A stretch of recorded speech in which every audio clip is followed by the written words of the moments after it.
Double-digit thousands. I think the consensus feeling among sports fans is that the Boston Celtics lost in the recent blockbuster trade between them and the Cleveland Cavaliers. In this video, I'm going to go over some reasons that Boston didn't lose as badly as you may have heard on TV or on YouTube. Remember to not get confused over what I'm saying. The Cavs certainly made a fantastic decision in handling the volatile Kyrie situation, and I think this is an absolute win move for them. However, the purpose of this video is to simply illustrate how Celtics GM Danny Ainge didn't get fleeced in the biggest trade of the summer.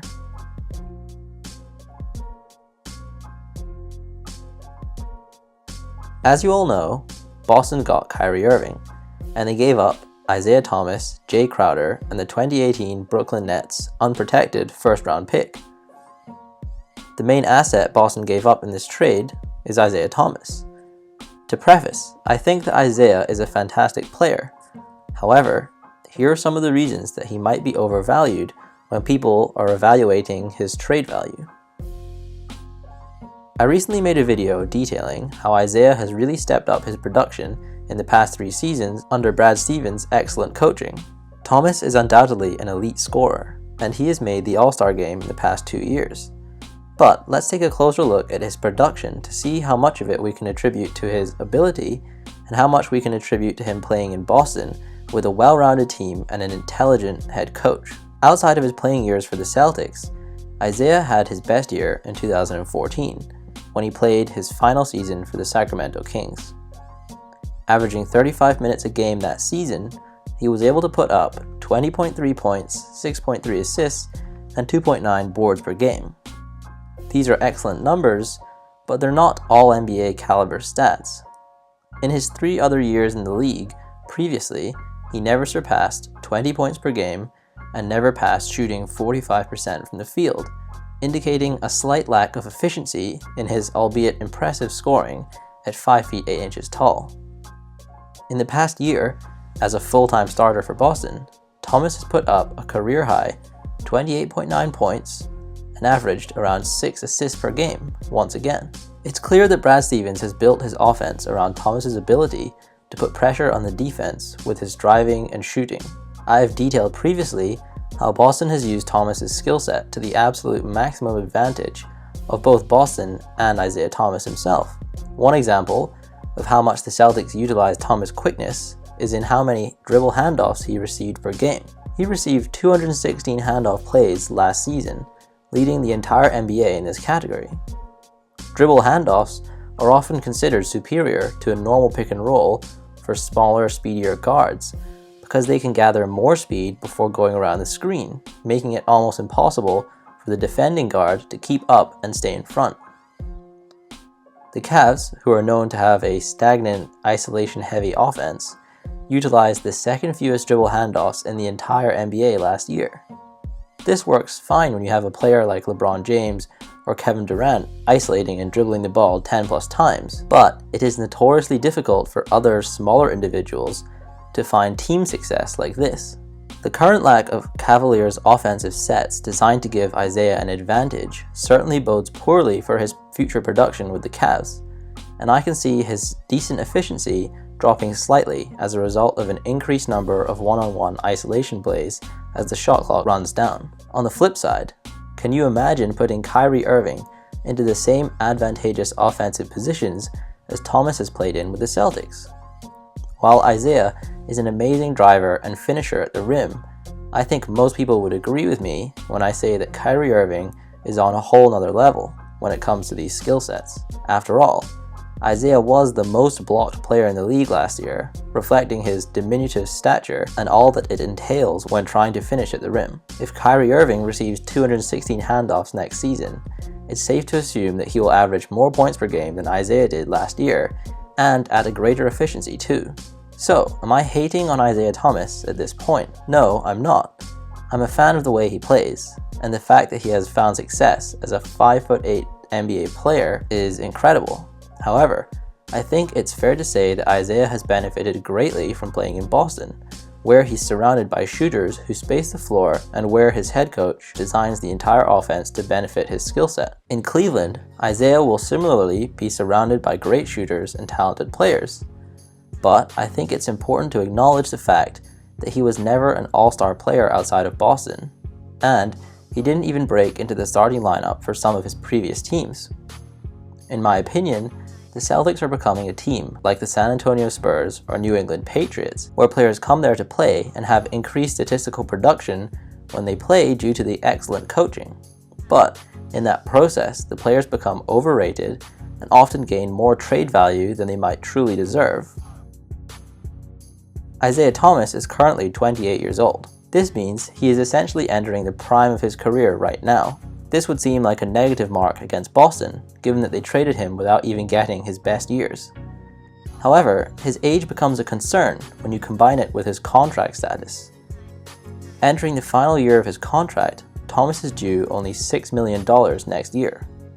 This makes him one of, if not the best value for money player in the entire NBA.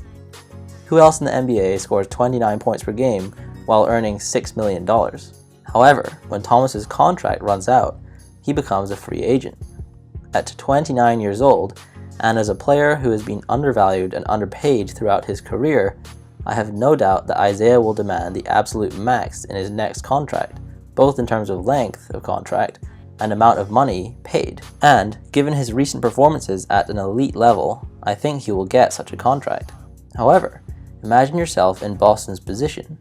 Would you really be willing to pay Thomas what he demands as a 29-year-old 5'8" point guard? Being so short, he has to rely a huge amount on his incredible athleticism, mostly his acceleration, top speed, and vertical jump. Is it likely that these traits will have started to decline as Thomas reaches the age of 33 or 34, which he would be at the end of his next long-term contract? I think so. In my opinion, Thomas was a ticking time bomb in terms of contract negotiations.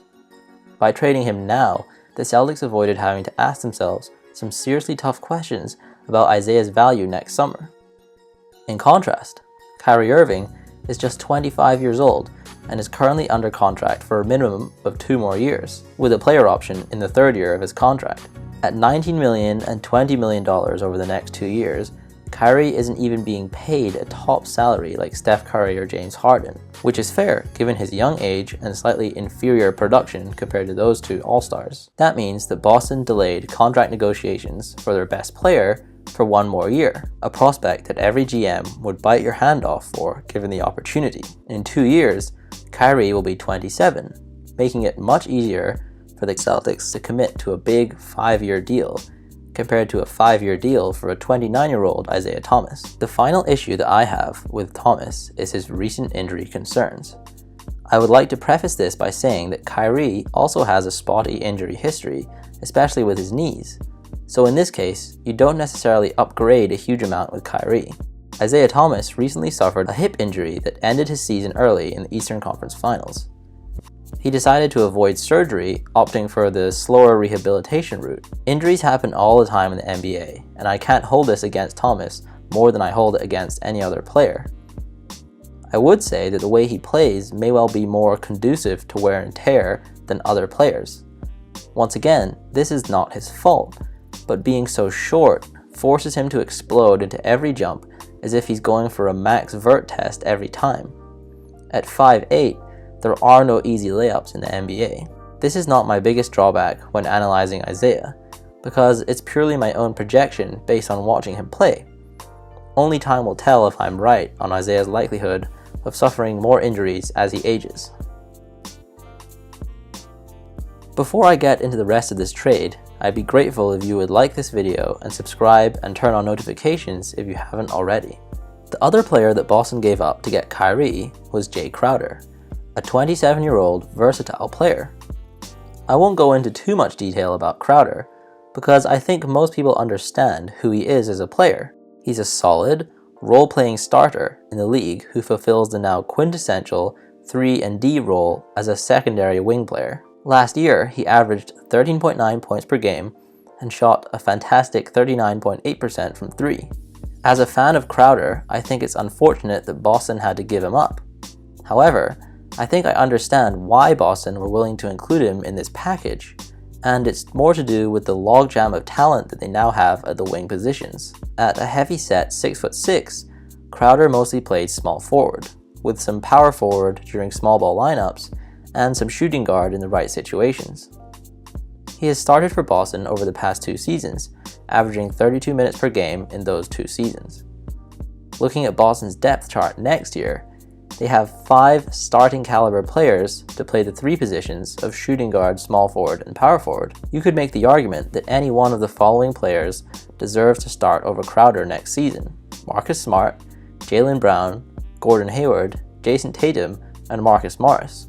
All 5 have size, athleticism, and scoring ability, especially if Marcus Smart improves his shooting as I expect him to do next year. Make sure you watch my video about that if you haven't already. Even the Celtics draft pick, Semi Ojeleye, projects to be a very similar player to Crowder, and Boston can pay Ojeleye way less over the next few years.